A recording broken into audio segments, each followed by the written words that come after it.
This is a recent CNBC article titled Alphabet CEO Sundar Pichai's earnings exceed $200 million in 2022. In total, his compensation amounted to $226 million, comprising a $2 million base salary, stock awards valued at $218 million, and an additional $6 million allocated for personal security. While this amount is undeniably remarkable, it is not the first instance of prominent CEOs earning substantial incomes. In 2022 alone, Tim Cook earned $99 million as the CEO of Apple. Satya Nadella, the CEO of Microsoft, received $55 million, and Reed Hastings earned $51 million at Netflix, to name just a few examples. The list continues with other high-earning CEOs. The discussion surrounding executive compensation has long been a subject of intense debate. It is partially noteworthy in 2022 as we have witnessed an increasing number of CEOs opting to downsize their workforce significantly. This has intensified the debate even further, considering that these CEOs often earn hundreds of times more than the average employees in their organizations. In this video, we will thoroughly explore the contentious issue of CEO compensation, delving into its underlying causes and examining potential solutions to address the problem at hand. Why is there so much debate around CEO compensation? Essentially, the CEO compensation debate boils down to a clash between two key viewpoints, that of the shareholders and that of the workers. From the workers' standpoint, this debate may appear utterly absurd. As per the Economic Policy Institute's findings in 2021, the CEO to typical worker compensation ratio stood at 399 to 1. This ratio reflects a significant rise from 366 to 1 in 2020, a substantial increase from 59 to 1 in 1989, and a staggering jump from 20 to 1 in 1965. These statistics highlight the growing disparity between CEO and worker compensation over the years. However, the CEO compensation issue extends beyond the staggering ratios of CEO to worker pay.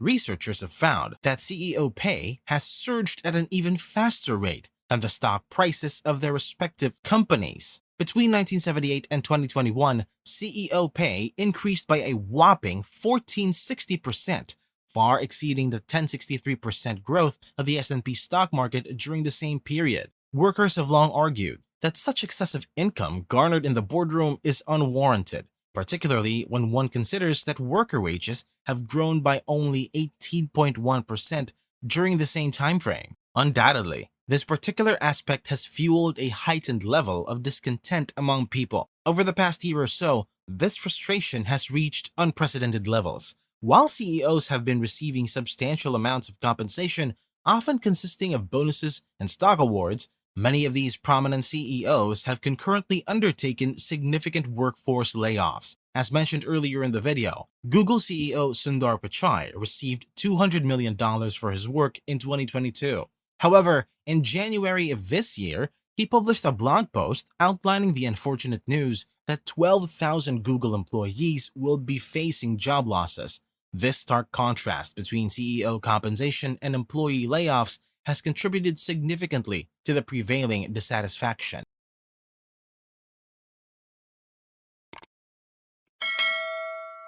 The workers' frustration is completely understandable, as the situation appears highly hypocritical. It is also important to note that similar scenarios have unfolded across various companies. Meta, Apple, Disney, Amazon, Microsoft, Twitter, PayPal, and many others have also announced rounds of layoffs with varying degrees of impact. To exacerbate matters, the respective CEOs of these companies, as shown in the table, received substantial paychecks through 2022, often totaling tens of millions of dollars. Meanwhile, workers faced job losses.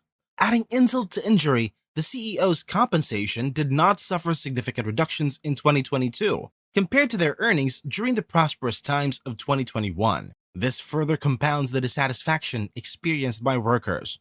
On the other hand, we have the viewpoint of the shareholders. From their perspective, the CEO's primary responsibility is to ensure the smooth and efficient functioning of the business, maximizing profitability and generating returns for shareholders over time. While fair employee compensation is undoubtedly important, it is seen as part of the broader objective of cultivating a highly productive workforce to drive sustained profit growth. In the eyes of the shareholders, the CEO's value lies in their ability to make pivotal decisions throughout the year that result in robust long-term shareholder returns. Therefore, even if the CEO makes just 5 significant decisions in a year that generate substantial shareholder value, they could be deemed worthy of a $200 million compensation package.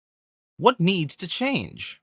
The debate over CEO pay encompasses these contrasting perspectives, but it does not negate the frustration many people feel when witnessing corporate executives earning substantial sums in stock awards or bonuses, while dedicated employees face job losses due to cost-cutting measures. So, what can be done to address this issue? Recently, Warren Buffett, the CEO of Berkshire Hathaway and a highly regarded capitalist known for his honesty, shared some insightful thoughts on the matter. Although his comments were directed towards bank CEOs, his line of reasoning can be applied to businesses across various industries. Warren Buffett suggests that bank executives, including CEOs, should have personal consequences when their decisions lead to significant financial losses for shareholders. He believes that in situations like the 2008 financial crisis, where banks caused trouble but executives faced minimal repercussions, there should be a shift in the way they are held accountable. Buffett proposes that if a CEO or a director of a bank makes decisions that result in substantial losses, they should not only lose their job,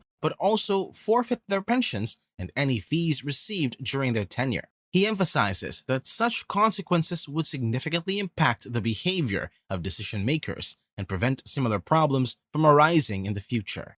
The key lies in incorporating terms and conditions into the CEO's compensation package, wherein bonuses are granted when the company prospers, while also including clauses that decrease their pay in the event of company setbacks. Some may argue that such provisions already exist in the business world, but the issue lies in the fact that CEOs rarely experience significant financial consequences if the company faces difficulties. Being compensated to ruin the US financial system?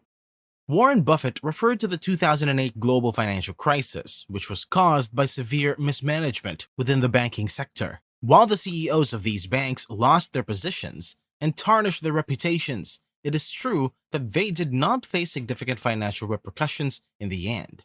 While the extreme case mentioned above exemplifies how Warren Buffett's ideas could have been highly effective, the general compensation structure could still be applicable to any company today. However, the crucial question is whether there exists sufficient willingness to alter the way CEO compensation is determined. Currently, CEO compensation is typically decided by the board of directors or an external compensation committee. Unfortunately, this process often results in CEOs earning increasingly higher amounts each year. In response to the events of 2008,